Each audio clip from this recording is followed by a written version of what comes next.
প্রত্যেকের জীবনেই একটা গল্প আছে। অতীতে ফিরে গিয়ে গল্পটার শুরুটা কখনো পরিবর্তন করা সম্ভব নয়, কিন্তু কঠোর পরিশ্রমের মধ্যে তুমি গল্পটার শেষটা চাইলে নতুন করে সাজিয়ে তুলতে পারো। আসসালামু আলাইকুম। কাছে এবং দূরে যে যেখান থেকে আজকের ব্লগটি দেখছেন সবাইকে অসংখ্য ধন্যবাদ। আজকের ব্লগটা খুব সকাল থেকে শুরু করলাম। স্পেশাল খুব দিন আজকে, সেটা হলো আজকে আমার নুরমনির জন্মদিন।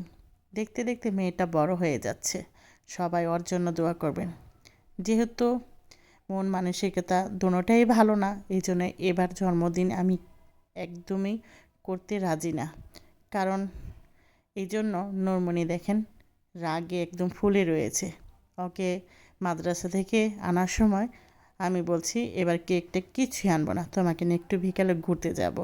এই যে নুরমনিকে রেডি করিয়ে তারপর ঘুরতে বের হয়ে যাব নুরমনির ফুপিদের বাসায়। ওদের বাসায় গেলে হয়তো বা ওর একটু মনটা ভালো লাগবে, কিন্তু এর মধ্যে যে ওর কলিজার ছোট্ট বোন নুরমনির জন্য আমার বড় ছেলে মেয়ে ওর জন্য একটা সুন্দর একটা সারপ্রাইজ রেডি করেছে, সেটা আমি কিন্তু দেখেছি। কারণ আমি একটু পানি খেতে ফ্রিজে চলে গিয়েছিলাম। আমাকে কিন্তু দেখেনি, সত্যি কথা বলছি, আমাকেও দেখেনি যে ওরা যে কেক এনেছে। জাস্ট শুধু বলেছে আজকে না নুরমনির জন্মদিন। আমি বলছি হ্যাঁ, কিছু করার দরকার নেই, যেহেতু যেহেতু মন মানসিকতা ভালো নেই, এই জন্য আমি ভাবলাম যে কিছুই করব না। তারপরে দেখলাম ফ্রিজের মধ্যে কেকটা, তো আমি ভাবলাম যে তুমি একটু ওদেরকে সারপ্রাইজ করে ফেলো। তো ওকে আমি একদম রেডি করে নতুন একটা জামা এনেছিলাম আমি কিছুদিন আগে, সেটাই পরিয়ে দিয়েছি। তো এখন হলো ও কম্বলের নিচে এই যে বসে আছে চুপটি করে। সবাই তো ওকে দেখে তো ওর ভাই বোন একদম মানে অবাক হয়ে গেল যে নুরমনি কীভাবে জানলো যে নুরমনির আজকে জন্মদিন। আমি বলছি যে ও সকাল থেকেই জানে, কিন্তু আমি কেক আনবো না দেখে ওর মনটা একটু খারাপ ছিল। যাই হোক, এই যে এখন হলো নুরমনির জন্য আমরা কেক কাটতেছি। তো আমি এখানে উইশ করতেছি নুরমনিকে। Birthday to you dear Nurmoni, happy birthday. মোমবাতি কো, এই ডোরা ডোরা ডোরা ডোরা এসে পড়েছে নুরমনি। তারপর হলো খুব খুশিতে নুরমনি কেকটা কেটে ফেললো। ও কিন্তু অনেক খুশি হয়েছে। তারপর হলো ওর বড় বোন ওকে কেক খাইয়ে দিচ্ছে, এই যে তারপর ভাইয়াকে খাইয়ে দিচ্ছে। তো পরের দিন হলো ওর কাজিনরা সবাই মিলে চলে আসছে কেক কাটার জন্য, নুরমনি যেহেতু বার্থডে ওরকে সবাই উইশ করার জন্য। তো এই যে দেখেন এখন হলো আমার বড় ছেলে বলতেছে কিছুই করার দরকার নেই, জাস্ট একটু নাস্তা তৈরি করো। তাই আমি এই যে নুডলস রান্না করতেছি, আর ওদের ফেভারিট মানে সেমাইটা ওদের খুবই পছন্দ। আমার ছেলেটার বেশিরভাগ এই সেমাইটা খুবই পছন্দ। তো আগের দিন একটু গিয়েছিলাম আমাদের আশুলিয়া, তো ওখানে দেখেছি বাখরখানি। তো বাখরখানির সেমাই কারা কারা খেয়েছেন অবশ্যই কমেন্টের মাধ্যমে জানাবেন। বাখরখানির সেমাই কিন্তু আমার কাছে খুবই ভালো লাগে। আমার পরিবারের সবাই কিন্তু এই বাখরখানির সেমাই পছন্দ করে, আর আমার ছেলের খুবই পছন্দ। তো তার জন্য এই যে তৈরি করে ফেললাম। তো ওদের যেহেতু নাস্তা দিব, বেশি কিছু রান্না করিনি আজকে, কোনো প্ল্যান ছিল না। জাস্ট ওরা বলছে যে নুরমনিকে একটু উইশ করার জন্য ওরা সবাই চলে আসবে।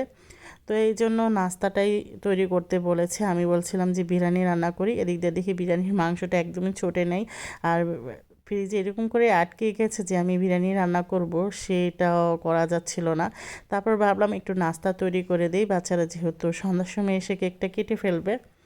তো এদিক দিয়ে হলো ওর কাজিন, মানে খালাতো বোন, সেও শুনেছে যে নুরমনির আজকে জন্মদিন, তো নিজের হাতে কেক বানিয়ে তারপরে আমাদের বাসায় আসছে, সেটাও আমাকে ফোন দিয়ে বলেছে। আমি বলছি ঠিক আছে। ও মাত্র কেক বানানো শিখতেছে, একদম পারফেক্টলি কেক বানাতে পারে না, তারপর শিখতেছে, আস্তে আস্তে শিখে যাবে। যাই হোক, তারপরে হলো এই যে নুডলসগুলো কীভাবে রান্না করতেছে, এখানে আবার পাস্তা আমাকে বলছে যে একসাথে পাস্তাও মিশিয়ে রান্না করো। তো এই মশলাটা হলো আমি নিজের ঘরে তৈরি করেছি, সেটা রেসিপি যদি চান অবশ্যই আমার কুকিং পেজে চলে যাবেন বা চ্যানেলে চলে যাবেন, অবশ্যই পাবেন।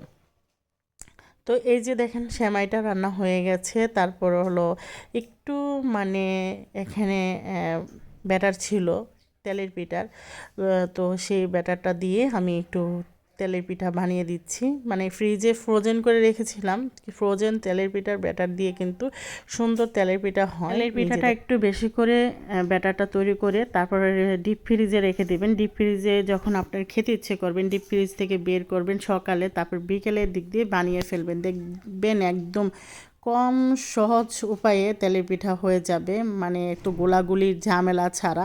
আর এই যে দেখেন একটা মিনি কেক নিয়ে এসছে আমার, যাই হোক খুব ভালো লাগলো। ওরা বেশিক্ষণ থাকেনি, তারপর হলো ওর কাজিনরা চলে আসছে, সবাই কেক কাটতেছে। তো আজকের মতন এই পর্যন্ত, সবাই ভালো থাকবেন, আল্লাহ হাফেজ। আমার মেয়ের জন্য দোয়া করবেন।